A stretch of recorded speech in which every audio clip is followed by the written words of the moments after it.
back in Wallaby's camp? Yeah, really humbled to be back in the mix, and excited to be playing under Joe.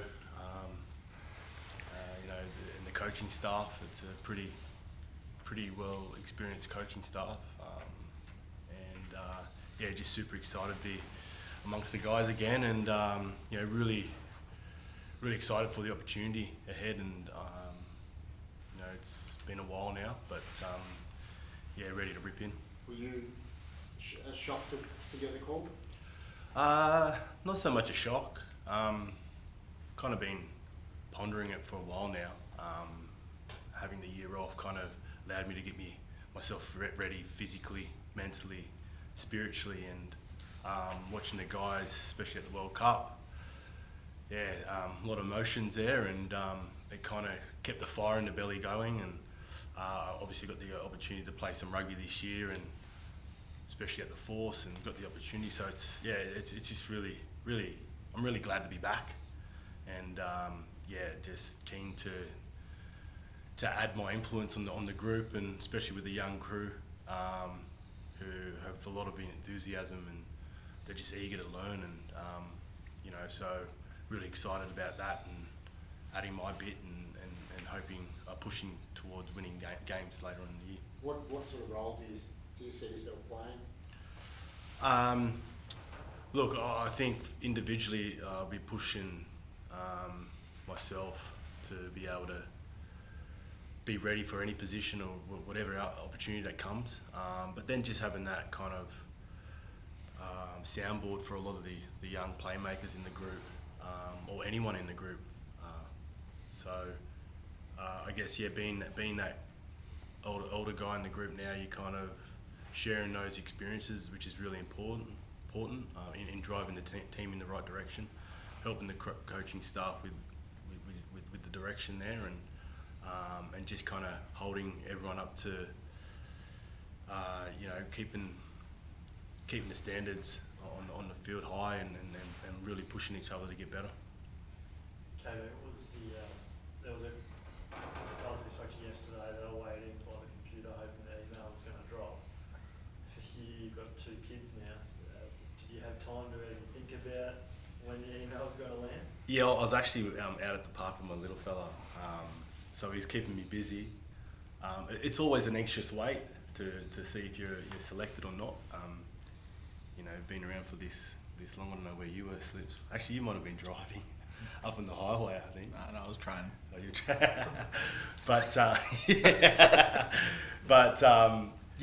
And once the email came through, it was obviously, a lot of excitement, not only for myself, but my family. Shone a lot of light on that. They've been huge support throughout the past 18 months, and forever grateful for their support in helping me get back to the top. Were there any tears? Yeah, a little emotion, mate. Mixed emotions.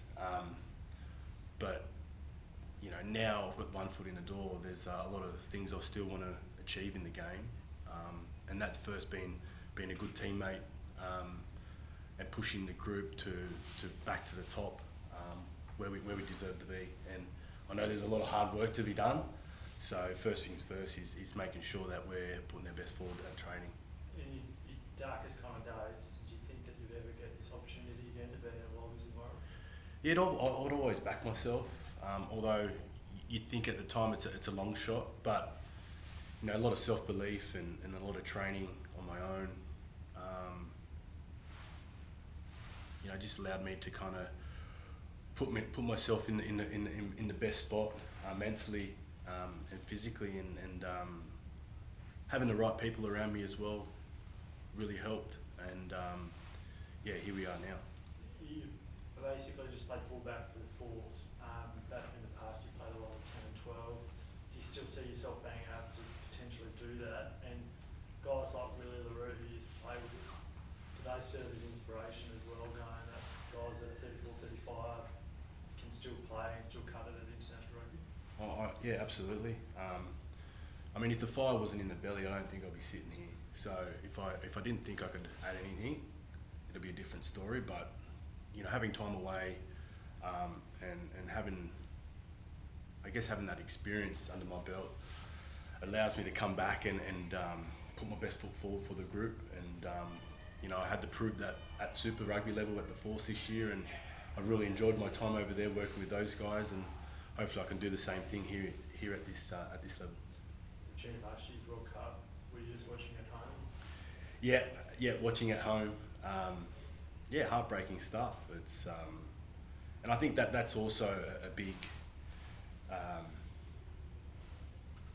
thing for me to kind of be able to come back and really help the game go forward and push forward. And you know, there's so much potential here in this group. I thought Super Rugby this year, there was some glimpses of some really exciting rugby, and it shows what we could do individually, but also as a team. And I think you know, with the opportunity coming around with Wales and Georgia, I think there's a great opportunity for us to really showcase what we're about this year, and hopefully we can kind of change a lot of the perception out there that's on us. Sleeps, were you surprised at all to see KB's name coming out? I wasn't surprised. I was more proud. You know, KB's been a player that I've played most of my career with, and not only is he the oldest in the squad. You had to throw that in. Keeps it pretty happy for me, but just his experience and, you know, the way he's come back and from a bit of adversity, and the way he's gone about his business, and, you know, he's put himself first. He's got himself ready. He's playing some good rugby, and he's just going to add a lot of value for the group. You have your own adversity. Like, how can that change a player? And give another go. I guess everyone's different, but I think, you know, it probably brings you back to earth a bit. You know, makes you work out what's important for you, and not taking things, you know, that are really special for granted. So everyone's got their own journey, and, you know, everyone goes through life challenges and whatnot, and some really good things as well. It's you know, just trying to be consistent through that and making sure you come out better. One of the things you spoke about last year, the World Cup, there wasn't much experience.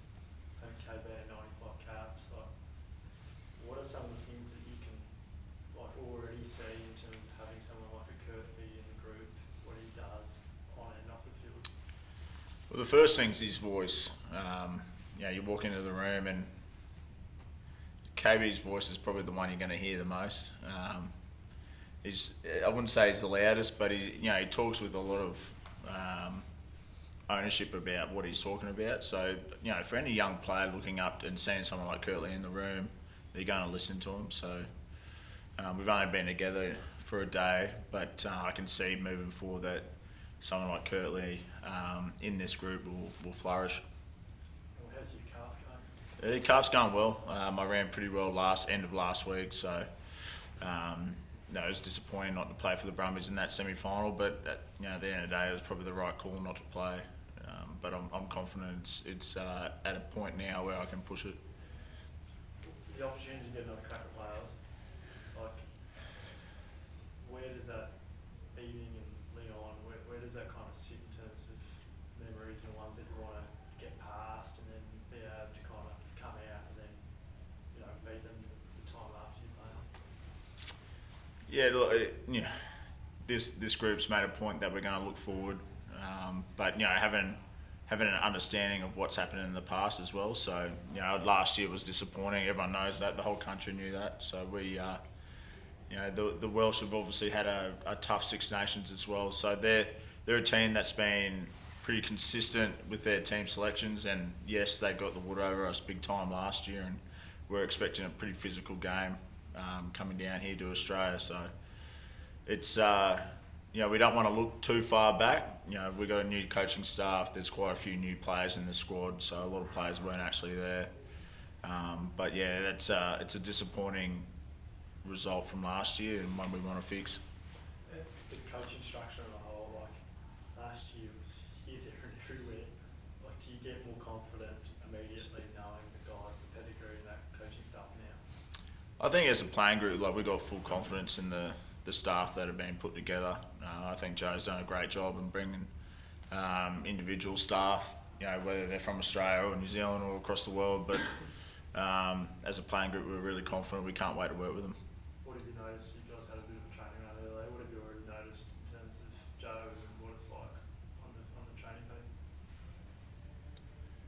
it's great. It's good.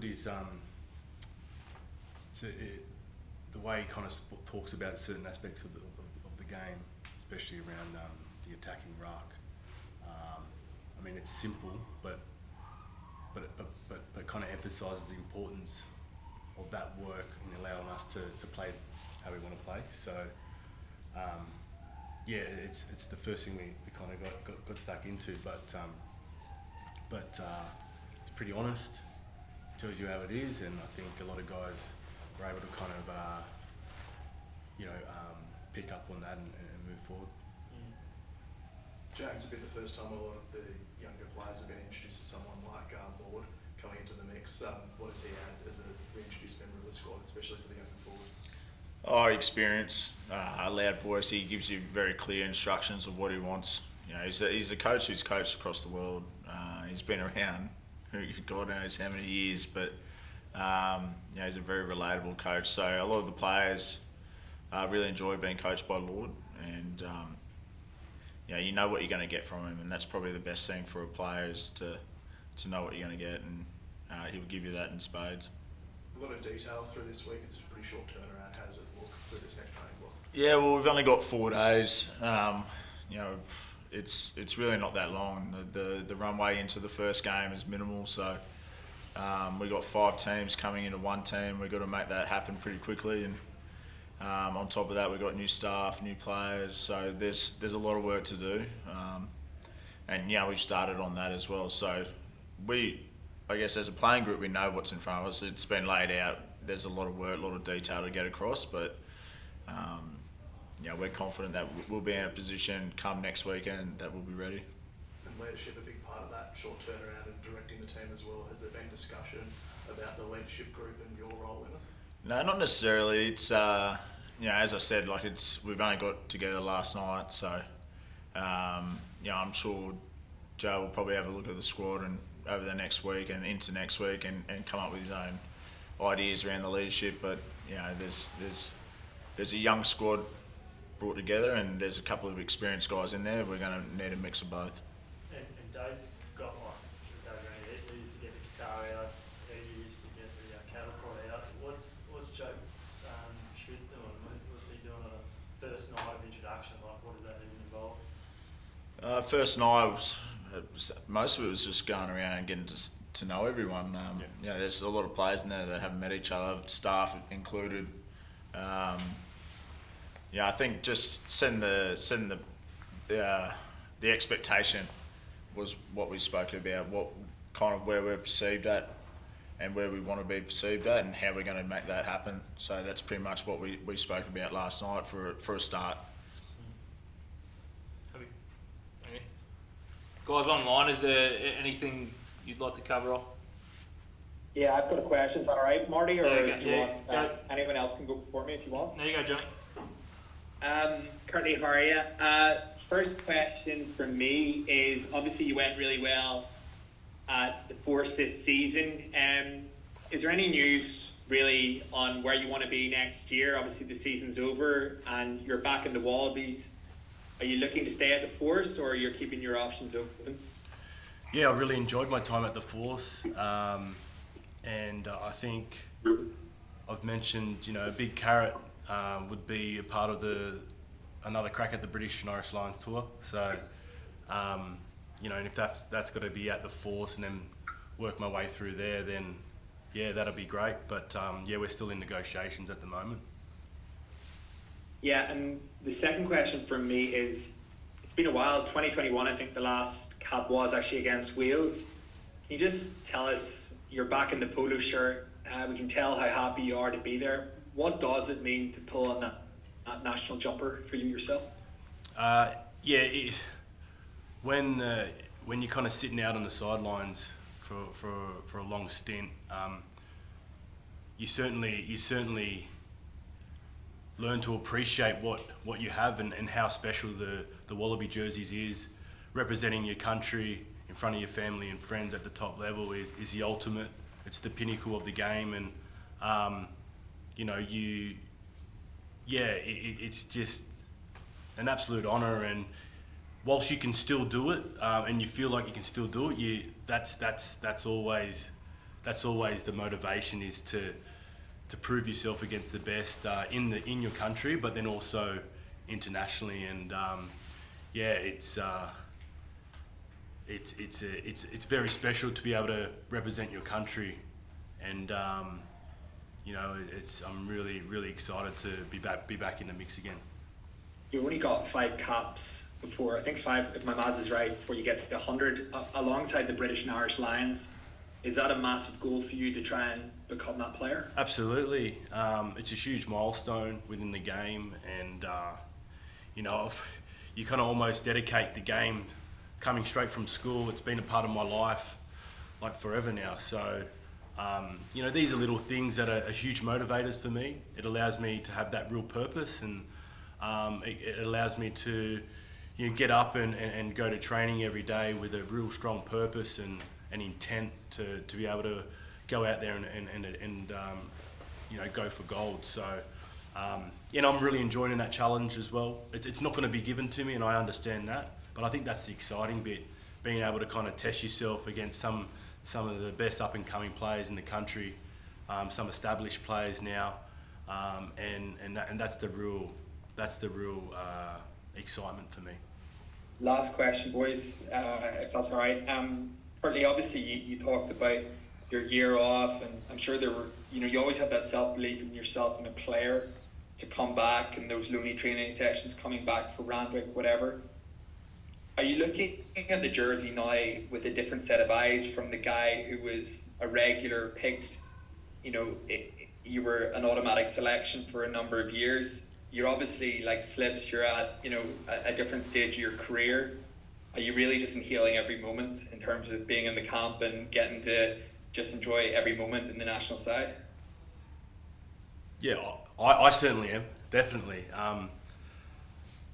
Grinning from ear to ear, it's there's a real buzz around it, and you just can't. Yeah, you just it's the best, mate. So yeah, and just whilst you're kind of here, you want to make the most of it, and you want to make sure you're adding to the group. You want to make sure that you're bringing the best version of yourself to be able to influence the group the best way you can to be able to get the right results you want. Anything further on line, guys? We've got a couple of minutes. Yeah, just had a few for James, if that was all good.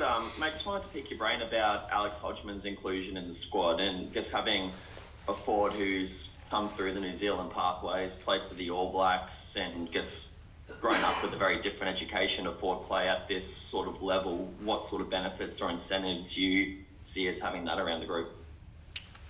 I think, it's a great inclusion for us. It's another stack of experience that we're injecting into the squad. Overall it's a relatively young playing group, so to have someone with experience like Alex, will only help us. He's been around, he's played for the All Blacks, so it's a little bit different having him in the green and gold now, but I've only really gotten to know him in the last day, so he's a great man, and I'm looking forward to working with him.